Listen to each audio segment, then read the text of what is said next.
What's up, survivors? Today we are playing Risk of Rain 2 because there was an update with a new map and artifacts, and, well, I just love this game.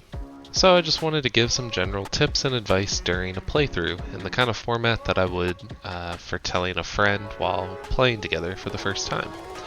I'm sure there's tons of other videos for specific challenges and various playstyles that are out there, but this is just how I generally go about things every time that I play this.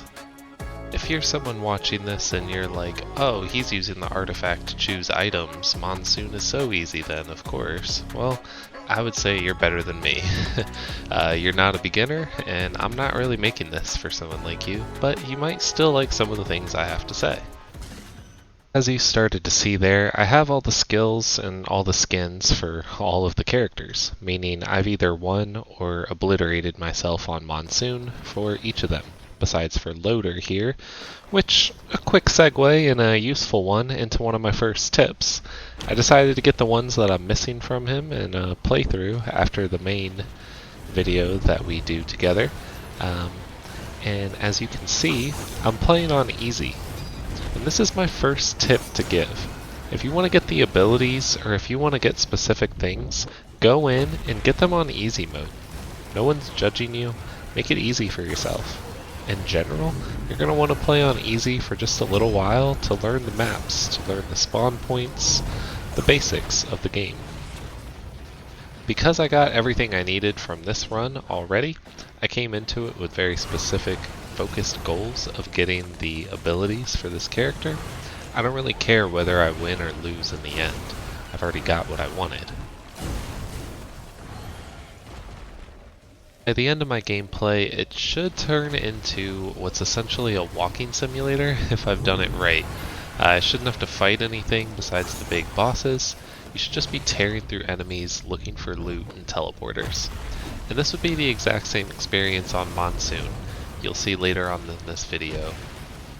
It also doesn't really matter which class I pick. I'm always going to end up looking like this by the end. Their abilities really only mean something in the first couple of stages, and I'd say probably the final phase of this Mithrix fight.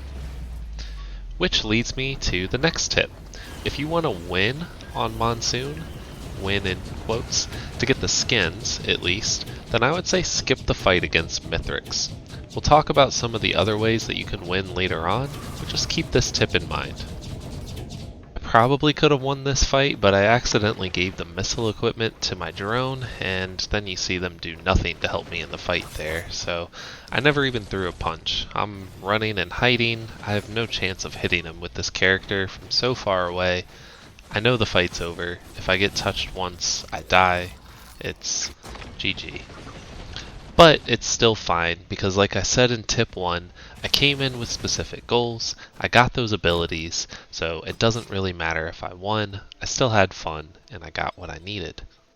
Oh, new skin, alright, cool. But I don't think we're going to play him today. Just looking through the last couple of characters here, and then I think we're going to go with Void Fiend, because he is my favorite. Playing on Monsoon, with the artifact to choose your items. If you don't have that artifact, I definitely recommend looking up how to get it. It's not much harder to play without it, but it's not very hard to get either, and it absolutely helps improve my gameplay, at least. So, one of the most important things in Risk of Rain 2 is your start. The first stage or two sets the pace and tone for the rest of your playthrough. And here I wanted to show another start that I got to get into tip 3 here, which is a two-part and partially stolen from cars, I think. It's slow down to speed up and never give up.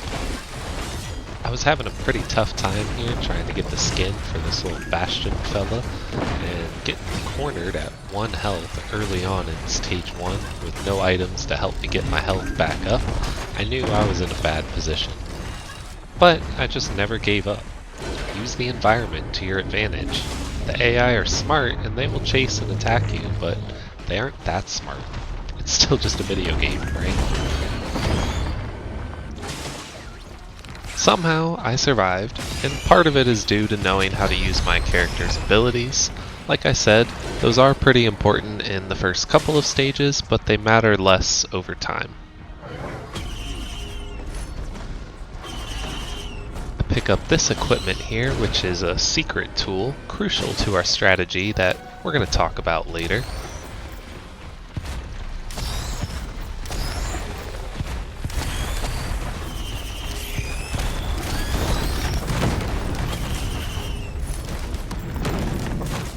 And after getting some damage protection, killing off some enemies with the fireworks, I moved on to other loot, and I went on to beat it during this playthrough. So, never give up, because you never know when you can turn it around. Alright, anyway, back to the Void Fiend here. I plan to show you all the important parts of my playthrough, so you can understand how I go about it. And my first pickup is usually going to be the Roll of Pennies item. It gives me money for getting damaged, allows me to run around and open up chests without having to find enemies or wait around. Time is money in this game, so this is very helpful. Super lucky with my second chest, getting a red item so early. I got the explosive one because it works well with my laser beam. Then you can see I skipped that tower because those are just a gamble early on. It might reward you, but it might not, so I'm going to go chest first. When I have money left over at the end, I'll spend it on those towers. Some of the first items I'm getting are going to be the Leech Seed to heal me when I do damage, and the Med Kit to heal me shortly after I take damage.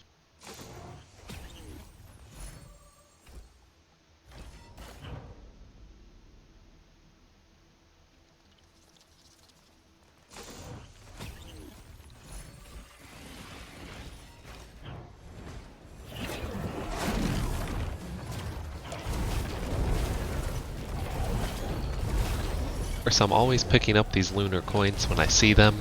I'm spending maybe 8 per playthrough on my orbs and abilities that you'll see a little bit later on. I pick up maybe 3 during the playthrough, and you earn either 5 or 10 depending on if we win. It's not very hard to avoid spending them, to stack them up, winning a bunch on easy mode if you need to. So that's just taking us back to tip 1, playing with the focused goal. One of my first focus when I start on a new stage is looking for an equipment, and this very specific one is part of my next tip, as it's super useful. It's a playstyle that some might look down on because it's kinda cheesy, but I don't see why you should look down on it. I want to be as strong as possible. So this tip is get the Tricorn rifle equipment as soon as possible on every stage, if possible. If I can get 2 on a stage, even better. You saw I took that equipment, went straight to the teleporter, and one-shot the boss. But the item was consumed afterwards, so now it's worthless and I need to replace it. But I did get that yellow item. They're called boss items, and you can only get them from either the rifle or very rarely from the bosses themselves. The yellow item that I chose shoots wisps whenever I sprint, and the speed of them shooting out is dependent on my character's move speed, so we're going to want to increase that over time. It's a super powerful ability.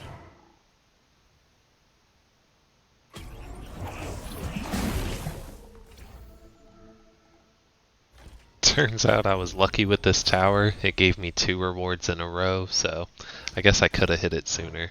But it's not worth the risk. Deathmark will be good as I start doing more types of damage. Next thing is moving faster. Again, it's all about speed in this game and staying moving. Speaking of moving, let's move on.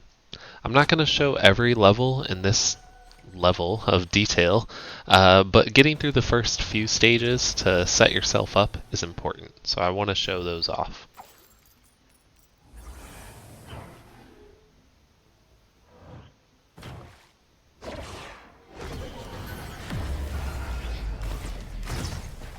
Picking up this corrupted item, this one changes the tri-tip from bleed to collapse damage, which is pretty good because we can still get bleed with other items. I recommend checking out the logbook to see what all the corrupted items do. Well, I guess all of what all the items do, and how they stack. It's really just good knowledge to have. I don't love all the corrupted items out there, but, well, all the ones from that list were great too. I picked this one, the band there, that does this kind of black hole thing when I do big damage. Fireworks are always useful to have, just to clear out some of the extra trash every time you interact with something on the map. And I'm just looking around for chests and the teleporter, taking note of the prices and the options that I can come back to later. This one giving us the option to choose our item, and I'm going to try and get an orange or red if possible.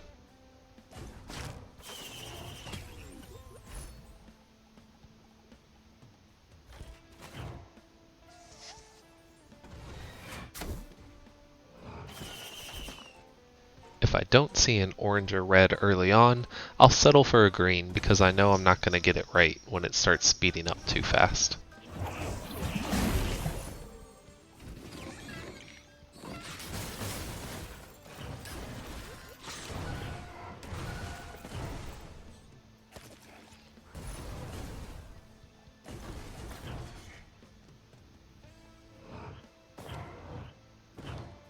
Another reason for playing on easy early on is to learn all the maps. So I'm always looking for these blue rocks in order to get a blue orb to appear at the teleporter. It's going to give us an alternate level for us to go to after the boss. This boss spawned in over the edge there, so I didn't want to kill it right away or I would lose my item down into the nothingness below. Instead, I took care of some of the other heavy hitters, then I went and tried to kite it over to me. Or bait it. Or pull? I don't know. What do the kids call it these days? It used to be called kiting in WoW. Back in the day. Back in my day.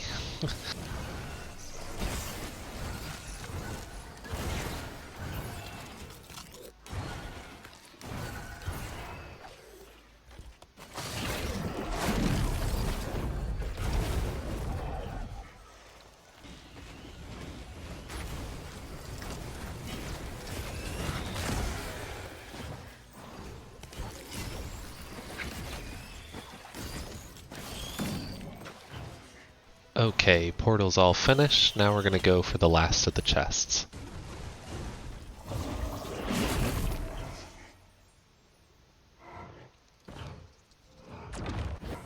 Pick up our lunar coin, of course.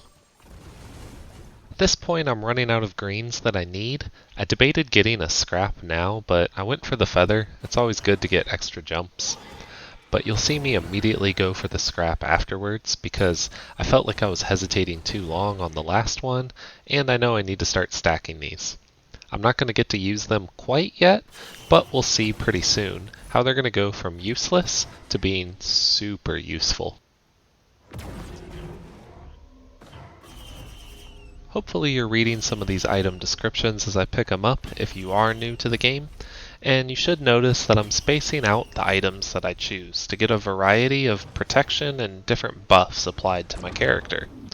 Eventually though, I will be stacking some of these, and the stacking is a lot more useful on some items than others. Some I think it's totally unnecessary for the way that I play at least. So again, it's important to read the logbook, understand what the items do.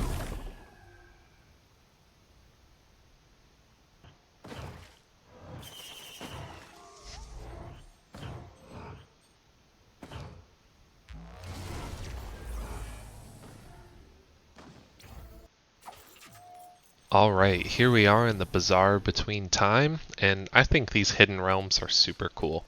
There's a bunch of these hidden levels to explore in this game, but I'm just going to let you do that on your own.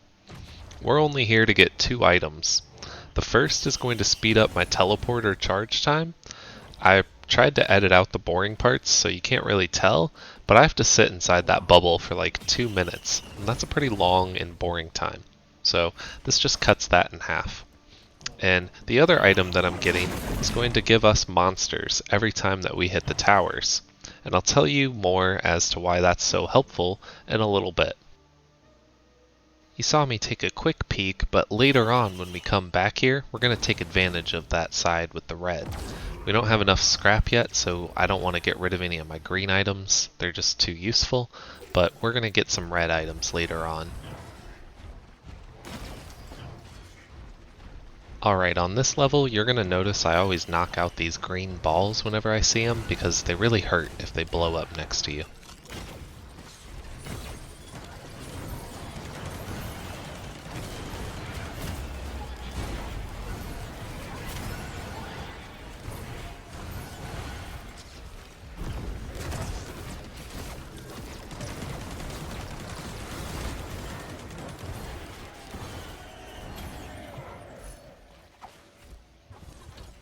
This teddy bear I stack a lot. That's a pretty common strategy. You're going to see me adding it from here on out so that I can get up to 100% chance to block damage. It's 15% per bear, so we're going to want quite a few of these.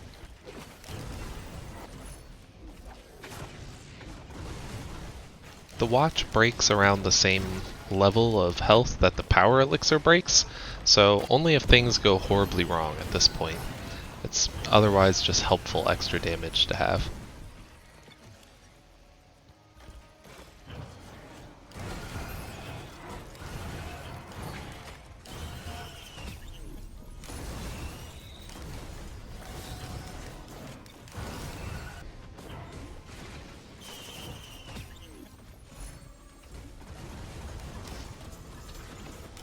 These blue pods here aren't the same. They're not going to spawn that blue orb for us at the teleporter, but I hit it anyway to get another one to make my teleporter event go faster.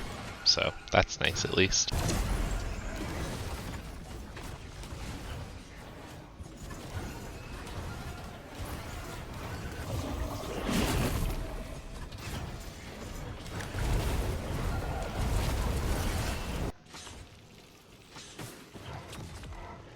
Flying around up as high as I can, just looking for chests on the ground before hitting the teleporter event. I don't really think it matters whether I get the chests before or after at this point. The level is going to be the same speed and difficulty for me either way, at least in my mind.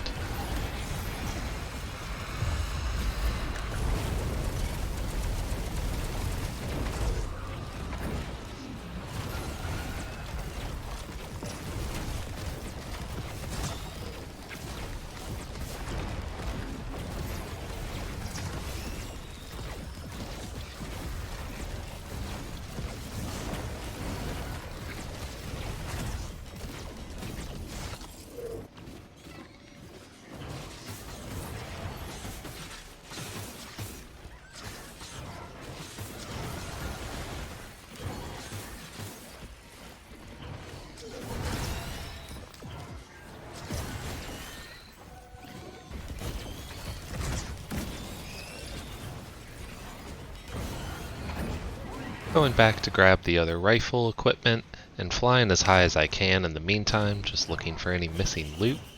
I really think that's important, a key aspect to how I find chests so quickly and move through the stages.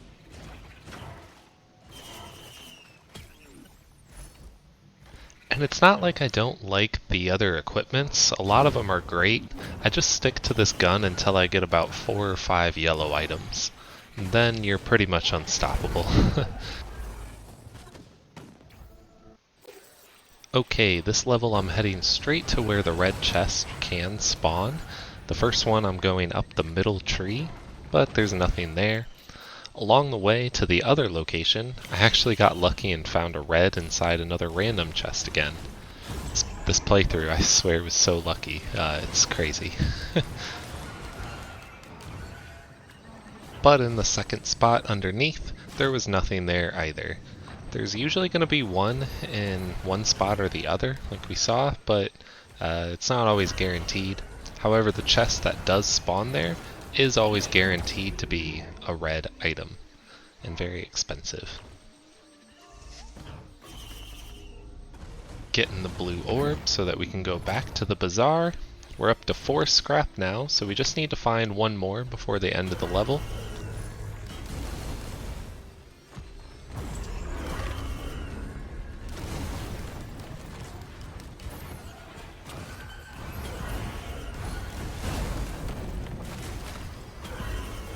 multiple equipment drops, so I was planning on using 2 of them on the Challenge of the Mountain, that tower that I hit, which should give us double the bosses and double the rewards.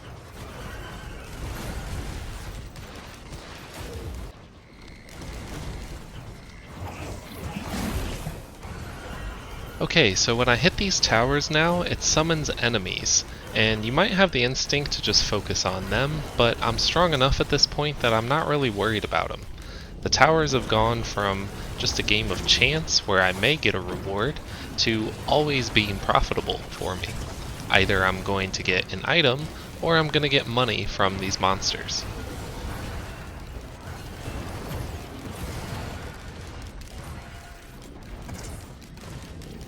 Didn't mean to fly that high, but we'll just move on.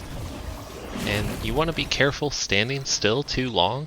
I'm going to sneakily slide this on in here as my next tip, actually, as we keep things moving. Get it? Do you get it? This tip is that you're not invincible. Even though you feel like a god at this point, this game is all about mobility. Never stop running. That's where all of your damage and your defense and heals come from. Keep moving.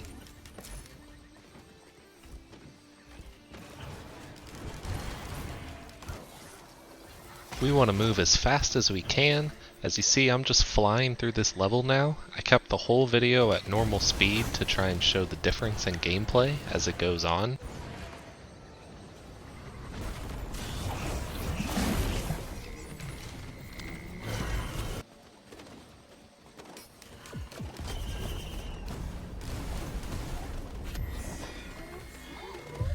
Weirdly enough, there was only one boss at the teleporter event, so that was kind of a waste of equipment.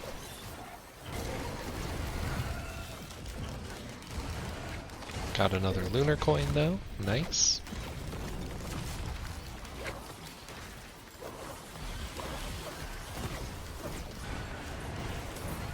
Shatter Spleen is a good item, causing enemies to explode from bleeding, causing crits to make the enemies bleed. So we either need consistent bleeds or consistent crits to make the most use of this. And I'm going to pick up the Shuriken, which does bleed damage. It has a bit of a recharge, but it's pretty frequent. Good enough for me. Putting the radar scanner from my extra equipment inside a drone so that it can take advantage of it while I still hold on to a rifle. It's a useful little strategy I think most people would do. And back through the blue portal to our shop. Here's where things get interesting and why we want to hit this place between every level. Using our 5 green scrap, we can get a free red item. And you really can't go wrong with what you pick here. I go back and forth for a second, but Frost is definitely one of my favorites. It just creates a nice bubble of personal space. And while we can see that the scrap is grayed out right now, as we go into this next level, we can see that they've regenerated. So that means we can do this over and over. This is the final level before the boss, Mithrix, that we saw at the beginning. So I'm just looking around, going straight to the teleporter. I kill the grandparent mini-boss that we have right away, because they have a strong one-shot ability that's snuck up on me more than once before.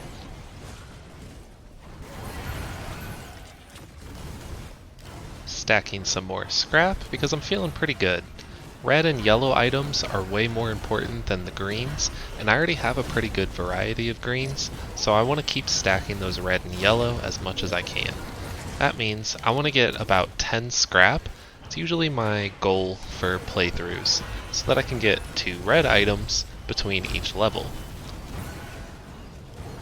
You might have noticed all of those question marks below, and that means we could go underground on this level, and that's how we get to the artifact hidden zones. But I don't typically do that in my playthroughs, so it feels like it belongs in another video. I like to do the blue room because I think that 2 red items is way more worth it than whatever couple of items that I normally get inside the artifact rooms. And a lot less effort too. Okay, got my rifle, now it's time for the boss teleporter.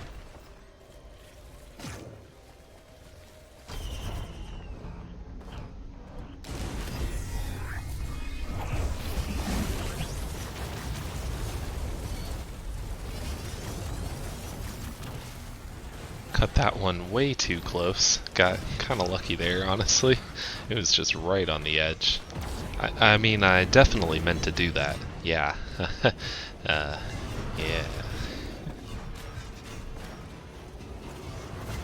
9 scrap. Ooh, we just need one more and we're so perfect.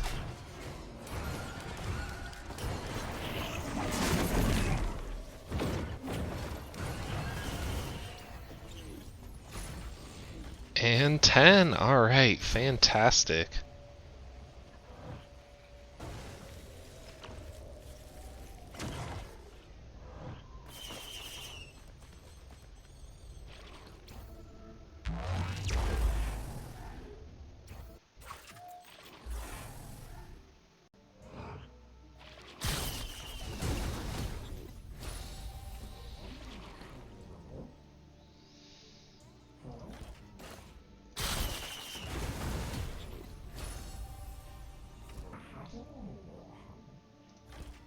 Firing wisps now when we heal. Wisp for days, wisp for weeks. So this is the new map from the update. So I'm just going to let this one play totally unedited so that you can kind of see how I play. It's me seeing this map for the first time, discovering it, looking around, finding where the chests are, the different loot paths. I think it'd be cool for you to see how I fully go about playing on a new level so that you can kind of see how I ignore the little guys, how I look for loot, cause havoc to get more money, find the teleporters, and just generally explore around the map.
radar is my favorite tool to use, or equipment, on new maps. I've used it on every map to discover where all the chests and the orb spawns are, because it cycles through a few random options each time you play. You can figure out pretty much the only couple of spots that the orbs are ever going to show up. It helps you move faster through the stages yet again. So I'm going to add that as my next tip. Okay, so I am actually going to cut out part of this because after the teleporter event, all I do is walk around the map with the radar a few more times, try and pick up every piece of loot that I might have missed, and get the map to sink into my memory a little bit more. It's really nothing more important, just stacking up some more heals and some random items.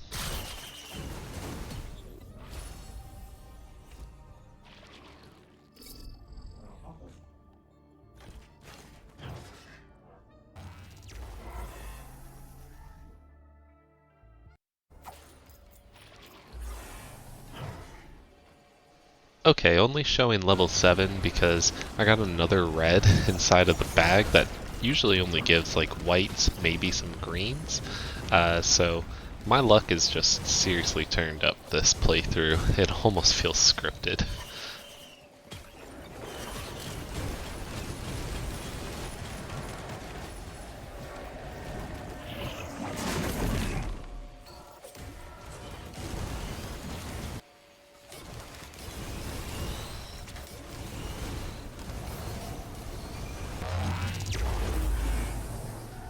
Alright, stage 8. Super important, and I'll show you...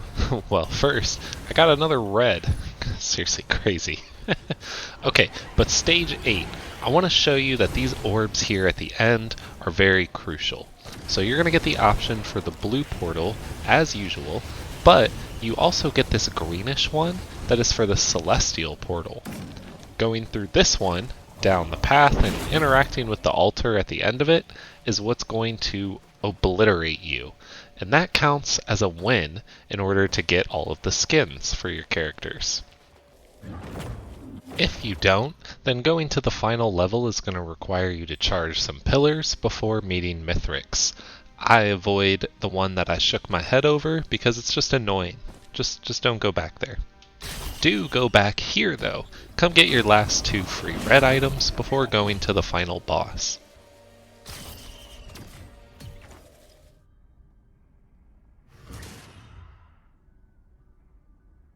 Again, the final boss should just mostly be for fun. I don't really know a surefire way to beat him during that final phase, but if you are an expert and you watched this far, please let me know. I think that the missile equipment usually works pretty well for me, as long as I didn't screw up like I did in the beginning, or just having a character with range attacks usually makes it easier. Otherwise, it's a bit of a gamble. While he melts super fast on the way down, that final phase is just so brutal because you were too strong going into it. It's a fun challenge, but not one that I can say I honestly win very often. I just wanted to give my 2 cents and advice on how I like to play because, well, like I said in the beginning of the video, I just really love this game.